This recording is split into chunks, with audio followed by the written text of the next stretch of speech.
여러분들의 지도자들을 기억하십시오. 그들은 여러분에게 하나님의 말씀을 일러 주었습니다. 그들이 어떻게 살고 죽었는지를 살펴보고 그 믿음을 본받으십시오. 예수 그리스도께서는 어제나 오늘이나 영원히 한결같은 분이십니다. 여러분의 지도자들의 말을 고지 듣고 그들에게 복종하십시오. 그들은 여러분의 영혼을 지키는 사람들이요, 이 일을 장차 하나님께 보고드릴 사람들입니다. 그러므로 여러분은 그들이 기쁜 마음으로 이 일을 하게 하고 탄식하면서 하지 않게 해 주십시오. 그들이 탄식하면서 일하는 것은 여러분에게 유익이 되지 못합니다. 아멘. 앉으시기 바랍니다. 우리 말씀을 위해서 먼저 기도하도록 하겠습니다. 하나님 아버지, 오늘 저희들 하나님께서 예배로 불러주셨습니다. 오늘은 복된 주일입니다. 오늘 우리는 만나서 함께 살아계시고 역사하시는 하나님을 예배하고 또 성도 간의 교제함을 통해서 우리의 삶이 회복되고 또 메말랐던 삶이 다시 생기를 얻을 수 있는, 그리고 딱딱해진 마음이 다시 부드러워질 수 있는 그러한 은혜의 시간입니다. 이 시간이 헛되이 지나가지 않도록 주님 도와주시옵시고, 특별히 우리가 말씀을 통해서 하나님의 음성을 듣고 또 그 음성에 따라서 우리의 삶을 돌아보고 또 다시 하나님 뜻 가운데 나아갈 수 있도록 주님 도와주시옵소서. 예수님 이름으로 기도합나이다. 아멘. 우리 하나님의 말씀은 우리가 무엇을 믿어야 할 것인가, 그리고 어떻게 살아야 할 것인가에 관한 말씀이라고 말씀을 드렸죠. 우리가 무엇을 믿어야지 구원을 얻을 수 있는가, 또 어떻게 살아야 하는가. 그래서 아주 정확하게 우리가 분석하고 해석을 해야 되고, 또 두 번째는 그냥 듣기만 해서는 안 되는 것이죠. 듣고 흘려버려서는 안 되는 것이죠. 듣고 우리의 삶에 적용하고 우리가 순종해야지 그것이 말씀이 은혜가 되는 것이죠. 그래서 이 어떻게 살아야 할 것인가는 부분에 대해서 우리 지지난 시간에는 결혼과 순결에 관해서 살펴보았고, 그 다음에 지난 시간에는 돈을 사랑함에 대해서 살펴보았고, 오늘은 지도자에 관한 말씀입니다. 지도자에 관한 말씀인데, 이 7절에 보시면은 여러분들의 지도자들을 기억하십시오. 그래서 7절, 8절과 17절을 함께 묶은 것은 17절도 지도자에 관한 말씀이기 때문에 함께 묶었습니다. 지도자에 관한 말씀입니다. 여러분들의 지도자들을 기억하십시오. 그런데 여기서 말하는 지도자들은 누구일까? 이 성경에서 말하는 지도자들은, 영적 지도자들은 주로 장로들을 말합니다. 여러분들이 장로교의 이 구조를 알아야 되는데, 장로교에서 장로라는 것은 목사를 포함하는 거예요. 그래서 장로교 안에서 목사도 광해에서는 장로에 포함되는데, 장로와 목사의 구별이 있는 이유는 크게 두 가지 이유 때문인데, 장로 안에도 두 종류의 장로가 있죠. 티칭, 그러니까 가르치는 장로가 있고, 그 다음에 룰링, 다스리는 장로가 있습니다. 치리하는 장로가 있다. 그래서 이 목사는 가르치는 장로이다. 그리고 대부분의 경우 그것에 전념한다. 그죠? 풀타임으로 그것을 하고 있다. 전임으로 하고 있다. 그 다음에 룰링하는, 다스리는 장로는 우리가 일반적으로 알고 있는 장로님, 그분들은 이 풀타임이 아니고 생업을 하시면서 장로로 섬기는 경우가 거의 대부분이다. 그래서 크게 나누면 장로는 가르치는 장로이든 다스리는 장로이든, 장로라는 그 역할에서, 목양이라는 역할에서는 거의 동일하지만 한 가지 크게 차이점을 두자면, 가르치는 쪽에 더 치중하는 장로를 교육 장로, 티칭 엘더라고 그런다. 그래서 그것이 목사라고 보시면 되겠습니다. 자, 그런데 오늘 말씀은 베드로전서 5장에 나와 있듯이 장로들에게 순복하라. 거기에서 광의적으로 장로로 볼 수도 있고, 7절 중간에 보시면은 여기서 말하는 그들은, 지도자들은 여러분에게 하나님의 말씀을 일러주었습니다. 그래서 말씀을 일러준다는 면에서 티칭, 그러니까 가르치는 장로 쪽에 조금 더 중점이 주어질 수 있다고 볼 수 있습니다. 그래서 어쨌든 간에 장로에 관한 이야기다. 가르치는 사람에 관한 이야기다. 여러분, 우리가 세상을 살면서 여러 가지 단체나 조직이 있죠.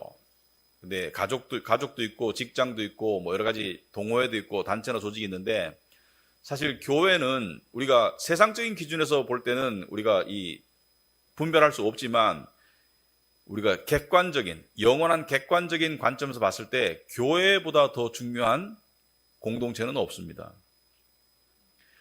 세상에서는 사실은 가족 공동체가 교회 공동체보다 더 중요하게 여겨질 때가 많아요. 그리고 심지어 어떤 사람은 직장이 더 중요하게 여겨질 때가 있겠지만 객관적으로 봤을 때 교회 공동체보다 더 중요한 공동체는 없습니다. 왜냐하면 그 영원성에 있어서 그리고 이 중요도에 있어서 교회를 능가하는 공동체는 없어요. 그러니까 세상의 정치나 기업이나 또는 여러 가지 이 동호회나 사회 여러 가지 조직에는 지도자들이 있는데, 리더들이 있는데, 여기서 영어로 리더라고 그러죠. 리더들이 있는데 그 리더들이 굉장히 중요하죠. 리더에 의해 가지고 그 조직이, 그 공동체의 운명이 많이 좌우되는데, 교회라는 아주 중요한 공동체의 리더는 굉장히 중요한 자리이죠. 중요한 자리이죠. 그래서 그 중요함을 알고 이 교회 지도자의 자리로 나아가는 것이 상당히 또 중요합니다. 제가 신학교 다니면서 여러분도 그 학교 다니면서 좀 특별히 좀 존경하는 선생님이 있잖아요. 특별히 여러분들의 그 마음에 좀 다가오는 그런 가르침이 있잖아요. 제가 이렇게 그 가르침을 받으면서 신학자나 또는 목사님이나 이렇게 가르침을 받으면서 특별히 미국에서 다닐 때 저한테 다가온 한 가지 최고로 중요한 사실은 이것이었습니다. 진리를 전해라. 진리를 있는 그대로 전해라. 그 말씀이 그때도 무슨 뜻인가 어렴풋이 깨달아졌지만 제가 목회를 하면서 제 자신을 보고 또 주위를 돌아오면서 진리를 전한다는 것이 얼마나 중요하고 얼마나 시급하며 또 얼마나 많이 오염되어 있는지가 보인다. 그리고 있는 그대로 전한다는 것이 얼마나 때로는 힘들 수 있다는 것을 알게 되겠다. 왜냐하면 타협하고 싶은 마음이 있거든요. 두 가지 이유 때문입니다. 첫째는 나 자신의 이익을 위해서 진리를 타협하고 싶어요. 이렇게 말하면 내가 원하는 목표에 더 근접할 것 같은데, 더 갈 수 있을 것 같은데 라는 생각이 들 때가 있고, 사람은 또 두 번째 이유는 이렇게 말하면 사람들이 싫어할 것 같은데, 사람들의 마음을 얻기 위해서 진리를 약간 바꾸고 싶은, 있는 그대로 전하기가 조금 싫은 그런 마음이 들 때가 사실 있어요. 그런데 제가 목회를 하면서 저한테 여러 가지 저한테 제가 따라야 되는, 그러니까 제가 정말 이 말씀을 마음에 새기고 목회를 해야 되겠다고 생각하는 여러 가지 말씀 중에 대표적인 말씀 중에 하나가 갈라디아서 1장 10절입니다. 갈라디아서 1장 10절을 보시면은 내가 지금 사람들의 마음을 기쁘게 하려 하고 있습니까? 아니면 하나님의 마음을 기쁘게 해드리려고 하고 있습니까? 그러니까 사람의 마음을 기쁘게 한다는 것은 자기 자신을 포함하는 거예요. 그죠?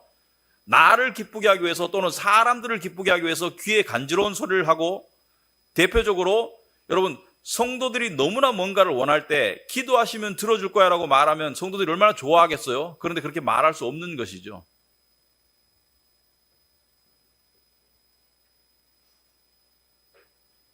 왜냐하면 하나님의 뜻이 이루어지기 때문에, 그리고 하나님의 뜻이 선하신 뜻이기 때문에. 사람의 환심을 사려고 하고 있습니까? 내가 아직도 사람의 환심을 사려고 하고 있다면 나는 그리스도의 종이 아닙니다. 그러니까 그리스도의 종이 되려면 사람의 환심, 사람의 인정을 받으려고 해서는 안 된다는 것을 이야기하고 있는데, 목회자도 사람인지라 사람의 환심을 사고 싶은 마음이 생길 때가 있습니다. 그리고 나의 원하는 대로 움직이고 싶은 때가 있는데, 그것을 하면은 그리스도의 종이 아니다. 그러니까 교회 지도자는 그리스도의 종이죠. 그리스도의 종이면서 교회 지도자죠. 그러니까 교회 지도자는 더 리더가 아니죠. 궁극적인 지도자가 아니죠. 궁극적인 지도자는 예수님이고, 교회 지도자는 예수님의 종이면서 교회 지도자인 것이죠. 그런데 교회 지도자에게 가장 중요한 역할은 아까도 말씀드렸듯이 진리를 전하는 것이죠. 진리를, 하나님의 말씀을, 생명의 말씀을 전하는 게 왜 중요한가? 여러분 생각해 보시기 바랍니다. 여러분이 세상 살면서 듣는 소리 중에 어떤 소리들은 들어야 되죠. 어떤 소리들은 안 들을 수 없습니다. 내가 사업을 하는데 세상의 변화의 소리를 안 들으면 사업을 할 수가 없겠죠. 근데 어떤 소리는 안 들어도 되는 소리도 듣고 있죠, 여러분들이. 근데 세상에 어떤 소리가 여러분에게 생명과 평강을 주던가요? 이 세상에 수많은 소리들이 여러분들에게 평강을 주는, 진정한 의미에서 평강을 주는, 그러니까 짤막한, 그러니까 세상적인 깔깔거림의 기쁨이 아니라 뭐 내가 투자했는 게 올랐어 이런 소식이 아니고, 여러분에게 진정한 의미에서 평강과 진정한 의미에서 생명을 주는 소리가 있습니까? 요즘 사람들이 유튜브를 많이 보시던데, 뭐 인스타나, 거기에 진정한 의미에서 평강과 생명을 주는 소리가 있던가요? 없죠. 여러분, 세상은 오징어 게임 하는 것 같아요. 오징어 게임이라는 그 넷플릭스 시리즈 보신 분들 많으실 텐데, 오징어 게임은 뭐예요? 생존 게임이죠. 그러니까 선택해서 잘못 서면 죽는 거예요. 그죠? 그러니까 이것을 꼭 죽음이라는 극단적인 것이 아니라도 세상은 끊임없이 우리로 하여금 이쪽으로 가면 실패할 수 있어. 이쪽으로 가면 쓰러질 수 있어. 이쪽으로 가면 내 인생이 잘못될 수 있어. 이쪽으로 가면은 질병에 걸릴 수 있어. 이쪽으로 가면 죽을 수 있어. 그러니까 안전한 쪽을 선택하기 위해서 끊임없이 주위를 살피고, 그리고 생각하고 노력하고 고심하고 이렇게 살고 있죠. 그런데 결국은 다 탈락하는 게 세상이에요. 결국은 질병과 죽음으로 오징어 게임의 마지막 승자는 세상에 없습니다. 세상은 진정한 평강이나 진정한 생명이 없는데, 진정한 평강과 생명을 주는 것이 하나님이시고 하나님의 말씀이시죠. 그러니까 하나님의 말씀이 진정한 생명을 줄 수 있고, 하나님의 말씀이 진정한 평강을 줄 수 있는데, 하나님의 말씀을 제대로 전하는 것이 얼마나 중요하겠어요. 그래서 목회자가, 교회 지도자가 어려운 겁니다. 저는 오늘 설교에서 제 주관적인 생각을 넣어서 말하고 싶은 생각은 없고요. 객관적으로 말씀을 전하지만, 여러분 생각할 때 제가 목사니까 제 주관적인 생각이 전혀 배제될 수는 없을 것 같지만, 되도록이면 객관적으로 3가지 제목으로 오늘 말씀을 전하려고 합니다. 첫째는 지도자를 기억하라. 둘째는 지도자의 믿음을 본받으라. 셋째는 지도자에게 복종하라. 여러분, 복종이란 단어를 요즘 사람들이 되게 싫어하고 진부적이고 구시대의 유물이라고 생각하는데, 저는 성경에 있는 말씀을 그대로 전해야 되기 때문에 그 단어를 그대로 썼습니다. 그래서 나중에 제가 설명을 해드릴게요. 무슨 뜻인지. 자, 지도자를 기억하고 지도자의 믿음을 본받고 지도자에게 복종하라. 여러분, 지도자를 기억하라. 7절 보시면은 여러분들의 지도자들을 기억하십시오.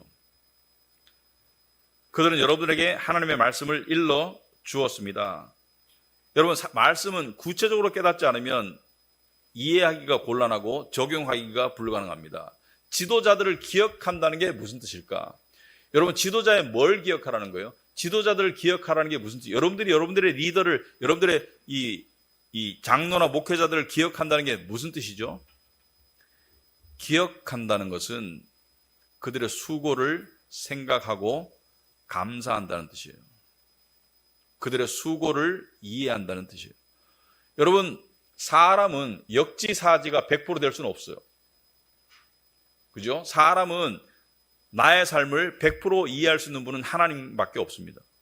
그런데 왜 목회자의 수고를 기억하라는 것인가? 여러분, 배우자 중에 누가 경제활동을 하고 있으면 직장 다니는 것도 저 직장 다녀보고 사업도 해봤지만 힘들어요. 안 힘든 거 아닙니다. 육아가 안 힘든 거 아니에요. 수고를 기억하는 그런 모습을 보이시죠, 여러분들? 뭐 배우자에게 또는 뭐 여러 가지 뭐 경제활동, 육아 또는 여러 가지 고생에 대해서 기억하고 감사를 표현하고 이렇게 할 때가 있죠. 그런데 왜 하필 교회 지도자들을 기억하라는 것인가? 여러분, 교회 지도자만 힘들어서가 아니고 교회 지도자도 힘들기 때문에 기억하라는 것이죠. 그런데 제가 조금 주관적으로 치우칠 수는 있으나, 제가 목회를 하고 있기 때문에 저는 3가지를 다 해봤어요. 기업체 생활도 해보고 자영업도 해보고 목회도 3가지를 다 해봤는데, 그 중에 어떤 게 가장 어렵냐고 물으면, 어떤 게 가장 보람있냐고 묻지 않고 어떤 게 가장 힘드냐고, 그러니까 인간적인 관점에서 어떤 게 가장 힘드냐고 말하면 답이 뭘까요? 왜 그럴까요? 다 이해는 못하시고 그냥 답을 추측해서 말씀하시는 것이죠. 여러분들이 추측하시는 답이 맞아요. 제가 그 교회를 개척하고 난 다음에 미국에 어떤 그 웹사이트가 있었습니다. 그러니까 교회를 목회하시는, 특별히 개척하시는 목사님들이 만든 웹사이트인데 그 속에서 서로 격려하고 서로 이렇게 서로 의논하고 여러 가지 일들인데 한 번에 이런 질문이 왔어요. 어떤 목사님이 성도들도 직장 다니고 육아하고 또 사업하고 하면서 힘든데 우리 목회자들만 힘들다고 할 수는 없지 않느냐. 그런데 우리가 왜 더 힘들다고 생각하는 이유가 뭐지? 이렇게 흥미로운 그런 이 논쟁을 하더라고요. 논쟁이라보다는 이렇게 좀 대화를 하더라고요. 제가 그래서 그 속에 보면서 다른 분들도 이렇게 느끼는구나. 여러분 목회자가 왜 힘든 것 같아요? 저 보니까 별로 안 힘들어 보이지 않아요? 아니, 제가 힘들어 보여요? 힘들어 보여요? 힘들어 보이는구나.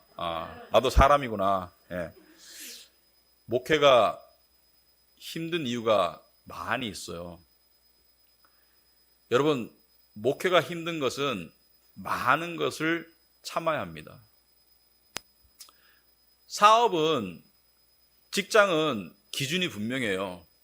더 좋은 것이 있으면 가면 되고, 사업은 손익계산을 해보고 답이 아니면 그만두면 돼요. 종업원을 쓰더라도 저 사람의 생산성이 내가 투입하는 그 급여에 비해서 부족하면 해고하면 돼요. 새로운 사람을 찾으면 돼요. 목회는 그렇지 않아요. 여러분들은 제 삶이 어려울 거라고 말씀하시지만 여러분들은 제 삶의 빙산의 일각밖에 보지 못하고 있어요.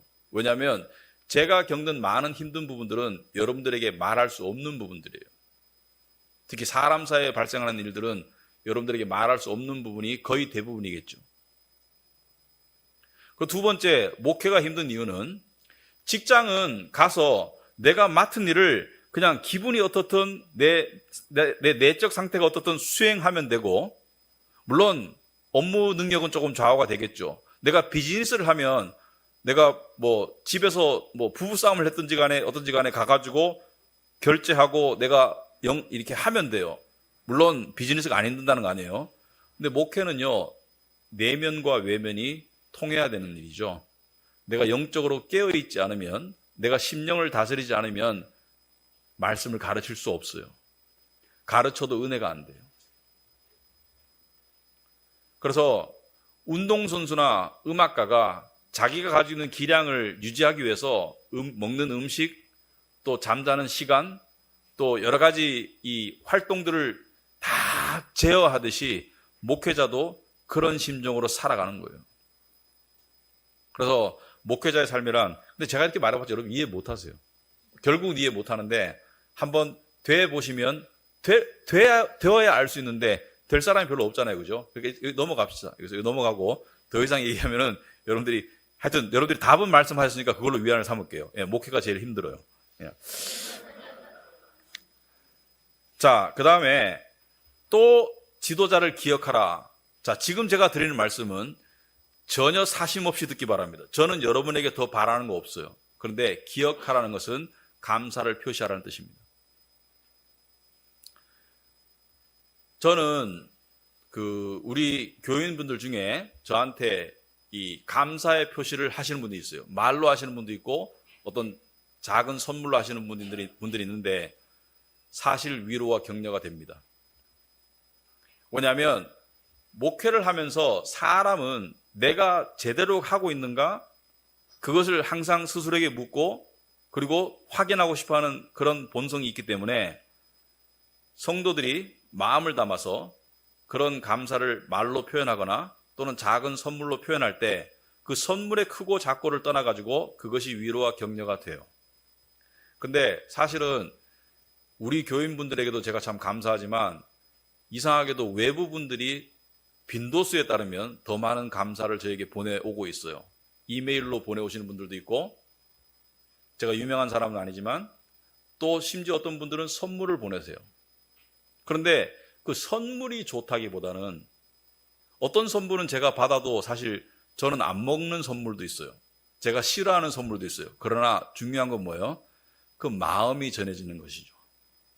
그것은 때때로 이렇게 느껴집니다. 하나님께서 지금처럼 열심히 계속하거라 라고 등 뚫어주는 것 같은 그런 느낌이 들 때가 있는데, 제가 이 자리를 빌어서 한 분을 이름은 말할 수 없지만 제가 언급하고 싶은 분이 있는데, 그분은 수도권에 안 사시고 먼 데 사세요. 근데 한 6년 전인가 꽤 오래됐습니다. 그때부터 우리 강의나 또 말씀을 접하시면서 영적으로 되게 이렇게 열심히 보내세요. 올해도 이메일을 서로 주고받는데 한 번도 얼굴을 본 적은 없습니다. 아마 죽을 때 볼 수 있으려나? 여러분, 그 어떤 인연은 안 만나서 좋은 인연도 있어요. 예. 그런데 1년에 한 4-5번 정도 이상 주기적으로 글과 선물을 보내세요. 그래서 중간에 말린 적도 있습니다. 너무 그렇게 자주 하시지 마시라고. 그리고 또 과하게 하세요. 근데 저한테만 하는 게 아니고 우리 김우영 목사님한테도 같이 하세요. 그런데 나중에 그런 생각이 들더라고요. 베푸는 것도 사랑이지만 받는 것도 사랑이다. 하나님께서 하시는 일이다.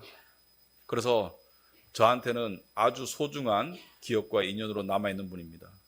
그런데 그분 이외에도 주기적으로 어떤 분들이 연락 오시고 또 뭔가를 보내시고 하는데 그게 저는 지도자들을 기억하는 하나의 방법이라고 생각합니다. 따뜻한 음식 하나 지도자들을 기억하는 것이죠. 뭐냐면 그것은 지도자만이 아니고 배우자나 직장이나 모든 공동체에서 필요하지만 목회자에게도 그것이 필요할 때가 있다. 그런 말씀을 드리고요. 이 갈라디아서 6장 6절에 보시면은 제가 옛날에 성도였을 때 이 말씀이 저에게 와닿았었어요. 말씀을 배우는 사람은 가르치는 사람과 모든 좋은 것을 함께 나누어야 합니다. 그래서 제가 제 인생의 스승으로 삼는 분을 위해서 제가 그렇게 섬겼던 것 같아요. 그런데 왜냐하면 이 말씀 속에 저에게 좋은 것을 함께 말씀을 가르치는 사람과 나누는 것이 하나님의 뜻이라고 제가 느꼈기 때문에 그렇게 했고요. 아까도 말씀드렸지만 여러분에게 뭔가를 얻기를 원하는 마음으로 드리는 말씀은 전혀 아닙니다. 두 번째, 지도자의 믿음을 본받으러 가십니다. 그들이 어떻게 살고 죽었는지를 살펴보고 그 믿음을 본받으십시오. 여기서 말하는 어떻게 살고 죽었는지가 원어상에는 어떻게 살고 그 결과가 어떻게 되는지 이렇게 됐습니다. 결과가 어떻게 되는지. 여기서 말해서 그 당시의 문맥상에서 어떻게 살고 죽은 사람들은 사실은 순교했던 지도자들을 말하는 경우가 많아요. 양들을 보살피다가 대표로서 끌려가고 대표로서 투옥당하고 대표로서 순교했던 지도자들을 말하는 경우가 많다. 그 사람들의 마지막이 결과가 어떻게 되었을까요? 천국입니다. 여러분, 제가 여러분에게 제시할 수 있는 선물은 한 가지밖에 없어요. 예수 믿고 구원받는 겁니다. 예수님 믿고 천국 가는 것이 제가 여러분에게 제시할 수 있는 가장 유일한, 가장 커다란 복이고 선물이에요. 예수님 믿는다고 이 세상에 더 잘 살아지지 않아요. 하나님이 우리의 삶을 보살펴 주시지만 우리의 삶의 필요를 공급하시지만 예수님 믿는다고 더 잘 살아지지 않습니다. 하지만 우리 믿음의 결과는 천국입니다. 사람이 온 천하를 얻고도 자기 목숨을 잃으면 무슨 소용이 있겠어요? 그래서 지도자는 그 천국의 믿음의 소망을 자기가 굳건히 믿으며 살아가며 표현하는 가운데 성도들에게 본을 보여야 된다고 생각합니다. 부족하지만 그 본을 보이는 것이 지도자의 역할이라고 생각합니다. 그리고 세 번째, 지도자들에게 복종하라. 여러분 17절에 오시면은 여러분의 지도자들의 말을 고지 듣고 그들에게 복종하십시오. 고지 듣고 복종하라는 것은 둘 다가 같은 말이에요. 영어로 obey and submit. 그러니까 복종하고 그 다음에 submit 한다는 것은 순종하라. 똑같은 말이에요. 왜 두 번 말했을까? 강조하시는 것이죠. 자, 이 부분은 좀 조심스러운 부분이에요. 우리 한국 문화 속에서 전통적으로 이 부분이 많이 오용되었죠. 어떻게 오용되냐면 지도자가 사심을 가지고 하는 일에 복종하고 순종을 강요하고 유도하고 조종하는 것은 성경적이지 않습니다. 그런 지도자들이 많이 있었기 때문에 사람들이 다쳤죠. 지도자가 자기의 사심을 가지고 하나님을 이용하고 성경의 말씀을 오용해서 자기를 향한 순종을 강요하는 그런 분위기를 만드는 것은 전혀 성경적이지 않아요. 예를 들어서 우리 사회에서, 우리나라에서 특별히 가장 문제가 되고 있는 지도자의 그 잘못된 행위 중에 하나가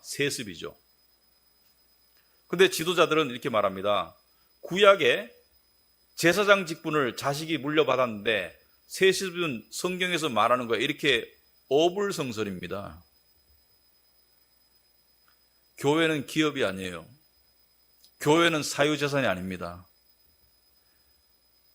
사도 바울은 내가 하는 행실이 옳더라도 다른 사람에게 해를 끼치면 안 하는 것이 사랑이라고 그랬습니다.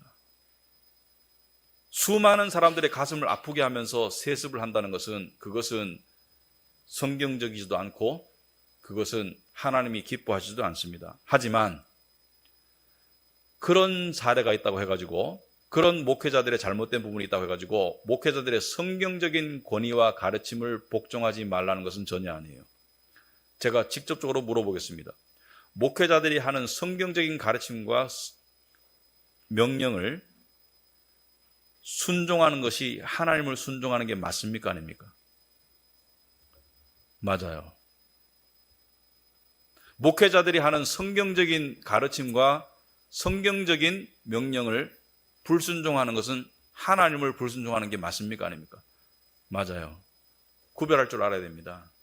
구별할 줄 알아야 돼요.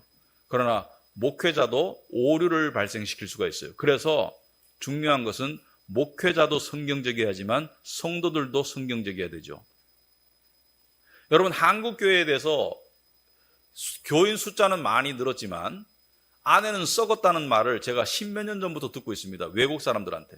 한국을 다녀간 사람들이 그렇게 말씀을 하시더라고요. 깔보듯이 말하는 것이 아니고 걱정하듯이 말하고 있는데 지금 숫자도 많이 줄고 있지만, 그런데 한국 교회가 썩은 이유에 가장 커다란 이유는 목회자들이 썩었기 때문에도 맞아요. 하지만 성도들도 문제가 있는 것은 맞아요. 왜냐하면 성도들이 깨어있으면 그런 목회자가 나올 수가 없습니다. 그러므로 정말 건강한 교회는 목회자도 정신을 차려야 되지만 성도들 깨어있어서 목회자가 잘못된 길을 갈 때 성도들이 목사님 잘못된 길을 가고 있어라고 권면할 줄 알아야 돼요. 그게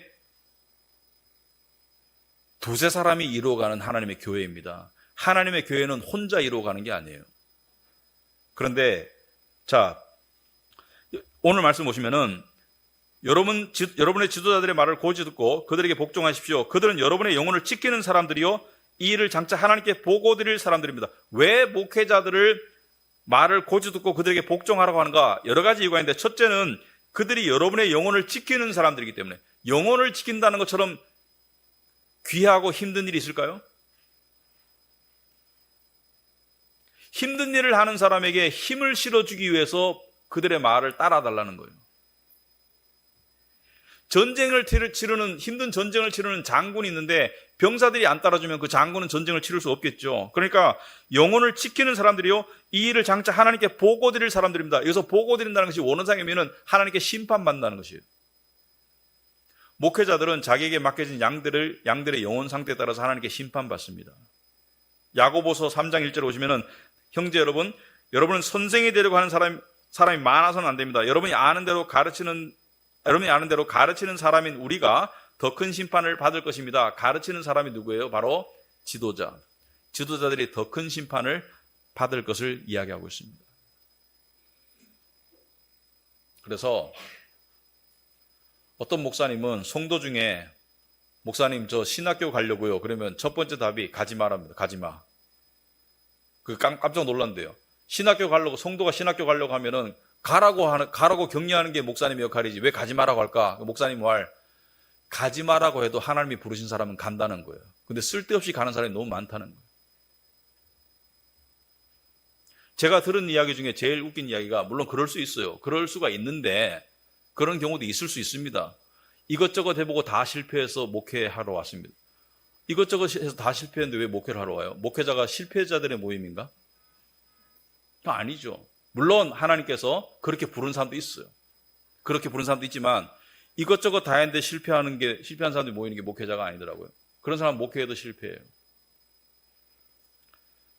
그 다음에 그러므로 여러분은 17절 중간에 보시면은 그들이 기쁜 마음으로 일을 하게 하고, 기쁜 마음이라는 것은 뭐예요? 보람된 마음으로 일을 하게 하고 탄식하면서 하지 않게 해주십시오.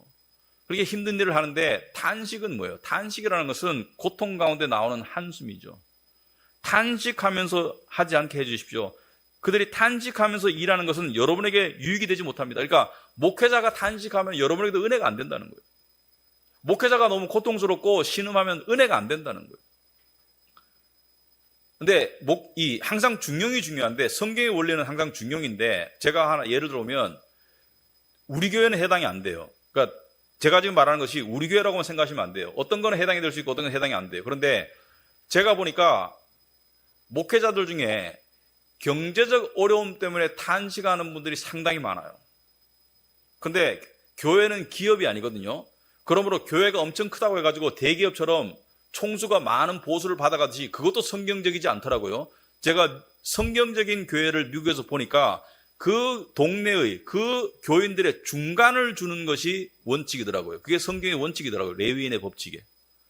근데 어떤 소수의 교회는 엄청나게 많은 보수를 받아가는 것도 성경적이지 않고, 또 많은 교인들이 목회자는 가난해야 돼, 목회자는 고생해야 돼, 전혀 성경적이지 않습니다. 목회자는 목회에 전념할 수 있어야 합니다. 그러면 목회자는 언제 탄식하는가? 저는 이 설교를 준비하면서 저는 탄식할 일이 별로 없어요, 사실은. 근데 이유가 두 가지인 것 같아요. 솔직히 말씀드리면. 첫째는 우리 교회가 복음으로 계속 이렇게 복음을 먹다 보니까 탄식할 일을 별로 발생을 안 시키세요, 여러분들이. 제가 별로 탄식할 일이 그렇게 많지는 않아요. 탄식이 전혀 없는 건 아니고. 두 번째는 제가 탄식과는 조금 성격이 거리가 좀 먼 사람인 것 같아요. 그래서 하나님께 주신 하나의 복인 것 같아요. 제가 탄식을 좀 잘 안 하는 사람인 것 같아요. 탄식을 전혀 안 하진 않아요. 저도 사람인지라. 그런데 제가 지금부터 드리는 말씀 속에는 저의 생각과 제가 목사님들을 만났을 때 공통적으로 탄식하는 부분이 함께 들어있기 때문에 그거는 분별해서 들으시라. 어떤 때 탄식하나? 이건 제 생각도 들어있어요. 여러분, 학교에 반에 학생이 25명인데 선생님이 매일매일 어떤 학생 보고 너 늦지 마, 너 늦지 마, 그렇게 말하는 학생이 한 반에 몇 명 될까? 몇 명 될 것 같아요? 25명 중에. 일주일에 3번 이상 늦어가지고 너 또 늦지 마, 또 늦지 마 하는 학생이 한두 명 되면 너무 많은 거 아니에요? 그렇죠? 근데 계속되면 문제가 되겠죠, 그죠? 여러분, 직장을 다니시는 분들 중에 또는 사업을 하시는 분 중에 종업원한테, 좀 직장에서 상사한테 너 늦지 마, 직장 근무 시간에 늦지 마라고 이야기를 자주 듣나요? 이야기를 자주 들으면 그건 해고로 가겠죠? 이야기를 자주 안 해도 안 늦겠죠? 상식적으로. 저는 언제 탄식하냐면, 제가 몇 번 잔소리했죠? 예배 시간이 시작되었는데 여기가 비어 있어. 제가 그때 굉장히 부끄러움을 느낍니다. 제 마음에 하나님을 인식하는 마음이 있거든요. 뭘 제가 잘못했길래 우리가 이런 모습으로 예배를 하는가라는 자괴감이 엄청나게 들어요. 그래서 몇 번 잔소리했죠. 했는데 제가 화를 내고 막 그냥 막 책상을 치고 그러고 싶지 않거든요. 저는 여러분들에게 충분히 말씀을 했다고 생각해요. 반대로 예배 시간 전에 일찍 오셔가지고 앉아서 예배를 기다리는 모습을 보잖아요. 그럼 너무 제가 감사하고 기뻐요. 뿌듯해요. 저는 하나님도 똑같은 마음이실 거라고 생각해요. 교회가 학교보다 덜 중요한가, 직장보다 덜 중요한가, 그렇게 생각되시면 그렇게 할 수 있다고 생각해요. 뭔가 잘못되었어요. 그때 탄식해요. 5분, 10분, 30분 습관적으로, 때로는 어떤 사태가 발생할 수 있는데 그렇게 습관적으로 늦는 사람이 그 교인의 3분의 1이다? 저는 문제가 많다고 생각합니다. 우리 교회가 이 부분 때문에 제가 탄식이 될 때가 많아요. 두 번째, 세 번째는 제가 다른 목사님들을 만났을 때 공통적으로, 제가 다른 목사님들을 만나면요, 사실은 저는 이야기를 많이 들어줘야 되는 편이에요. 왜냐하면 저는 별로 할 말이 별로 없는 것 같아요. 그래서 제가 좀 피곤해요. 거기 가서도 상담하는 것 같아요. 두 번째로, 성도 간에 사랑과 의리를 저버리고 분쟁이 있을 때, 서로 험담하고 서로 네 편 내 편 만들고, 그러니까 성도 간에 서로 그런 편가르기 하고 서로 험담하고 서로 싸우고 할 때, 그럴 때 목회자들이 단식한다. 그건 집을 생각해도 똑같죠. 자식들이 서로 물어뜯고 싸워서 기분 좋은 부모가 어디 있겠어요? 똑같은 거예요. 그러니까 상식적으로 생각하면 다 답이 나오는 거예요. 세 번째는 목회자들 만나봤을 때 언제 탄식하든가, 이게 거의 1순위예요. 여러분, 가정도 특별한 질병이 아닌 경우에는 가장 많이 생각하는 게 뭐죠? 어떻게 꾸려갈 것인가? 경제를 많이 생각하실 거예요. 어떻게 생활비를 내고 어떻게 살아갈 것인가? 근데 교회도 공동체잖아요. 그래서 목사님들이 이 부분을 많이 탄식하더라고요. 몇 년 전에 우리 교회에 미국에서 미국인 부부와 아이 셋 데린 미국인 부부가 우리 교회 왔는데 목사님이었어요. 근데 한국에 왔어요.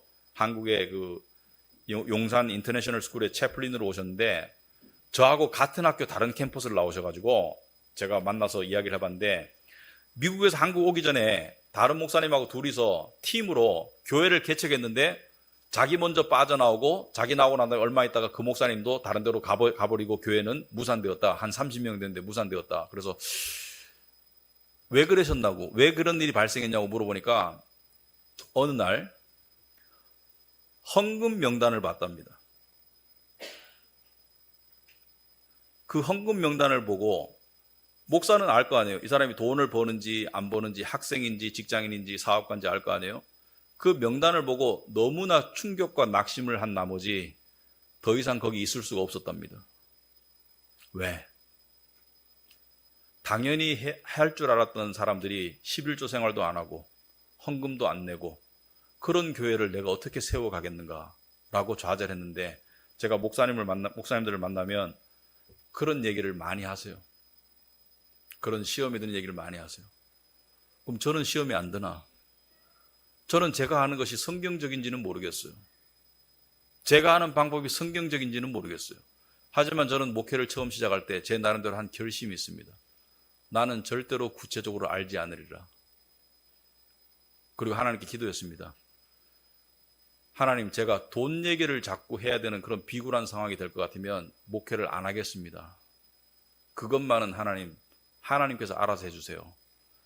하나님께서 제 기도를 들어주시는 것 같아요. 근데 저도 어쩌다가 슬쩍 보게 될 때가 있어요. 보고 싶어서 보는 게 아니고 제 눈에 비칠 때가 있는데 빨리 보고 치워버립니다. 거의 안 봐요. 그런데 제 눈에는 명단을 다 보지 않기 때문에 안 내는 사람은 누군지는 몰라요. 근데 내시는 분 중에 이 사람은 이렇게 낼 수 없는 형편인데 내시는 분들이 있더라고요. 그럴 때 제 마음이 무슨 마음이 드는지 아세요? 마음이 아프면서 감사해요. 여러분 그런 거 아세요? 마음이 어떻게 이렇게 할 수 있을까?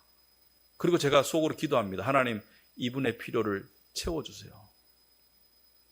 근데 마음이 아파. 그렇게까지 안 했으면 좋겠어. 그런 마음이 들 때가 있어요.